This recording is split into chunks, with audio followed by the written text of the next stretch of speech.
भाई भूणी और सपाटी सबस्नी गण आज हूँ फेब्रुआरी 21 तारीख एवं यही दिन टी आम 2000 मसीहा आंतर्जातिक मातृभाषा दिवस भाव पालन कर तो प्रथम आम मन प्रश्न उठुव कि मातृभाषा दिवस कौन यह मातृभाषा दिवस महत्व कौन।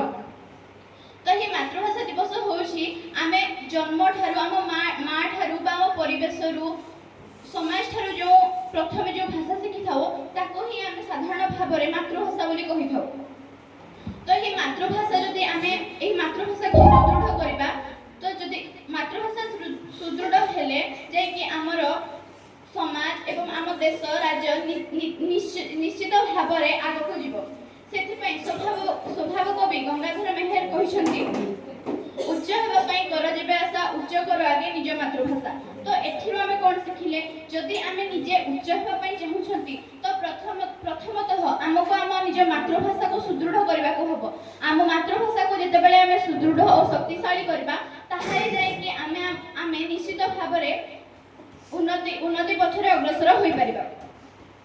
तो 1952 मसीह जेतेबेले एही मातृभाषा को लेकिन एक आंदोलन सृष्टि होता जहाँकि माने मातृभाषा को लोक मैंने एते माने निजको निजर अंतर एते भल पाउथले निज मातृभाषा को एते सम्मान दउथले।